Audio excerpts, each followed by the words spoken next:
وصلت إلى مطار أسوان طائرة خاصة تقل الرئيس نيكيتا خروشوف والمشير عبد الله السلال والرئيس جمال عبد الناصر لحضور احتفالات تحويل مجرى مياه نهر النيل. وصحب الرؤساء السادة نواب رئيس الجمهورية ورئيس مجلس الأمة ورئيس الوزراء والشخصيات السوفيتية. واستقبل الرؤساء المهندس محمد صدقي سليمان وزير السد والسيد مذكور أبو العز محافظ أسوان. وتحرك موكب الرؤساء من مطار أسوان إلى الباخرة رمسيس بين حفاوة الجماهير المحتشدة وهتافاتهم المدوية بحياة الرؤساء وحياة الصداقة العربية السوفيتية.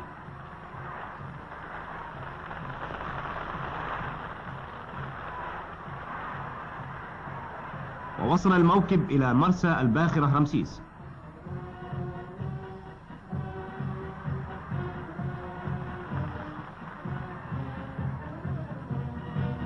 وصعد الرؤساء إلى ظهر الباخرة ومعهم السيد المشير عبد الحكيم عامر النائب الأول لرئيس الجمهورية، والسيد أنور السادات رئيس مجلس الأمة، والسيد زكريا محي الدين، والسيد حسين الشافعي نائب الرئيس، والسيد علي صبري رئيس الوزراء.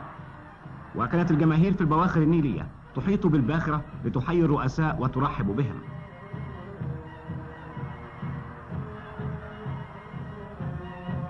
وعند الاقتراب من السد الأمامي بدا المشهد رائعا فوق سطح النهر الذي استطاع الإنسان المصري أن يغير من مجراه.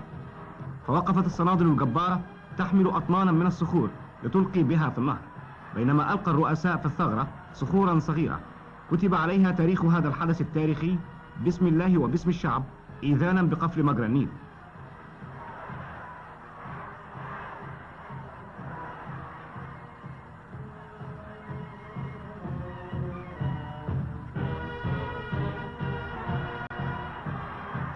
وزار الرؤساء بعد ذلك القناة الأمامية والخلفية والأنفاق، وكان المهندس محمد صدقي سليمان والخبراء يشرحون للرؤساء والمدعوين العمليات الجبارة التي بُذلت لبناء السد العالي.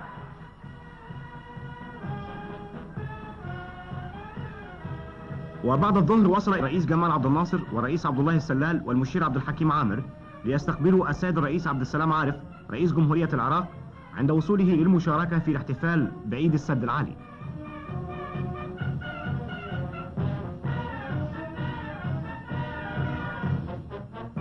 وحيا الرئيس العراقي حرس الشرف.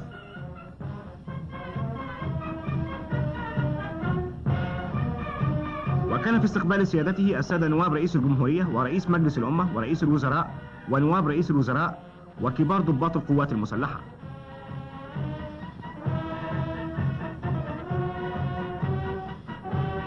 وفي المساء استقبل الرئيس جمال عبد الناصر والمشير عبد الحكيم عامر الرئيس السوفيتي نيكيتا خروتشوف عند وصوله إلى الاستراحة، حيث استؤنفت المباحثات الرسمية.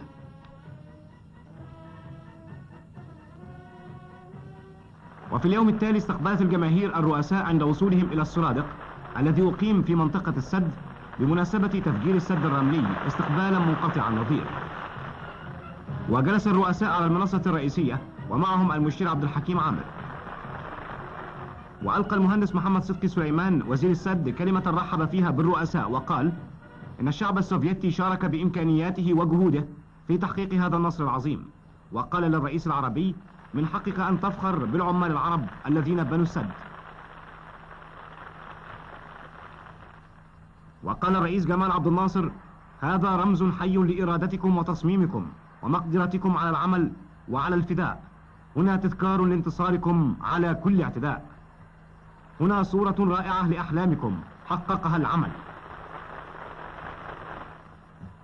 ثم تكلم الرئيس نيكيتا خروتشوف فقال إنه لمن دواعي السعادة أن تكون أول زيارة لي إلى أرض عربية في هذه الأيام التاريخية التي يرتفع فيها السد العالي صرحا شامخا لا يزول مجده.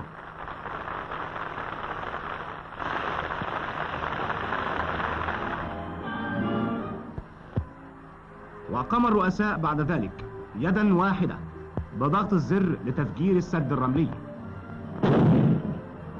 وطار السد الرملي في الهواء وتفجرت المياه وارتفعت هتافات الآلاف المؤلفة من العمال الذين وقفوا على قمم جبال أسوان المشرفة على السد العالي يحيون الرؤساء بهتافاتهم المدوية. إن هذه اللحظات التي غمرت فيها المياه المجرى الجديد رمز حي للإرادة والعمل.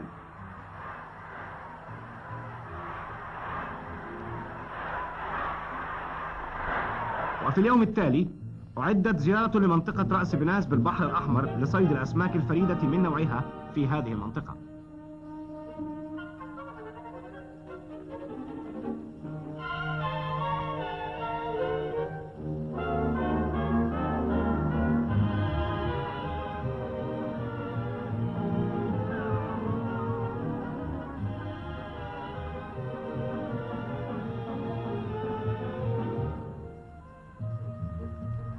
وكان يوم 17 مايو عام 1964 يوما خالدا في تاريخ الجمهورية العربية المتحدة.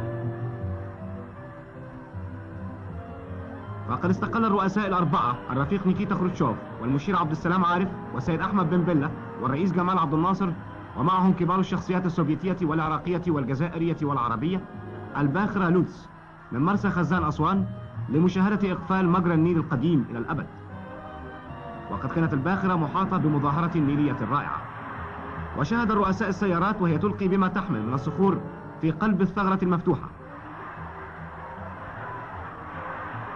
وتم بذلك انتهاء العمل تماما في السد الأمامي وفي جميع أعمال المرحلة الأولى. وكان لقاء رائعا بين الرئيس جمال عبد الناصر وضيوفه وبين العمال العرب الذين قاموا ببناء السد.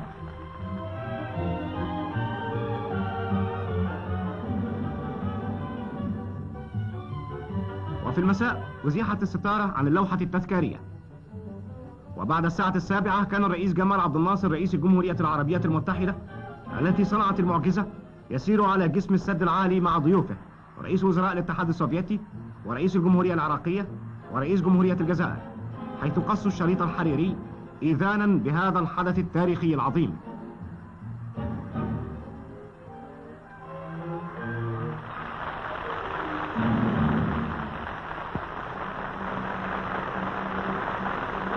وحضر الرؤساء بعد ذلك الاحتفال بتوزيع الأوسمة على العاملين من رجال الاتحاد السوفيتي والجمهورية العربية في السد العالي.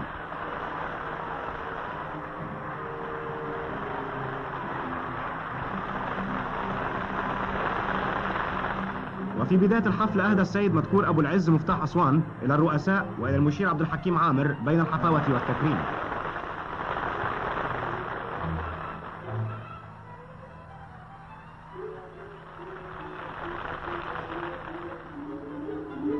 وقام بعد ذلك الرئيس نيكيتا خروتشوف بتوزيع الأوسمة والميداليات على وزير السد والعاملين فيه من السوفيت والعرب.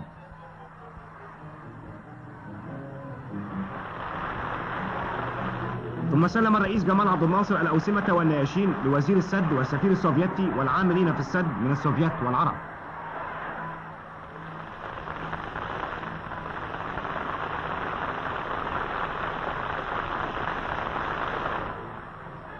وفي صباح اليوم التالي زار الرؤساء منطقة الأقصر الأثرية، وكان في استقبالهم السيد الدكتور عبد القادر حاتم نائب رئيس الوزراء للثقافة والإعلام ومحافظ الأقصر ووكيل وزارة الثقافة لشؤون السياحة وكبار الشخصيات. وعند نزول الرؤساء قدمت إليهم باقات الزهور. وشق موكب الرؤساء الطرق التي احتشدت فيها الجماهير التي أخذت تهتف بحياة الرئيس جمال عبد الناصر وضيوفه وحياة الصداقة العربية السوفيتية. وكان الرؤساء في سيارة مكشوفة يردون التحية للجماهير. وشاهد الرؤساء أثناء زيارتهم القصيرة للمدينة الأثرية الخالدة آثار الفراعنة الأمجاد التي تدل في روعتها وضخامتها ودقتها على عظمة فن المعمار في مصر منذ آلاف السنين.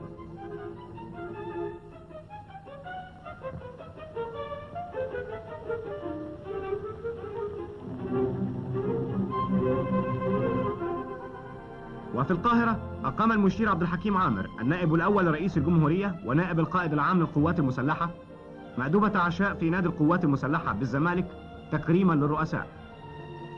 وقد حضرها الرئيس السوفيتي نيكيتا خروتشوف رئيس وزراء الاتحاد السوفيتي، والرئيس العراقي المشير عبد السلام عارف رئيس جمهورية العراق، والرئيس جمال عبد الناصر رئيس الجمهورية العربية المتحدة، والمشير عبد الله السلال رئيس الجمهورية اليمنية، وكبار الشخصيات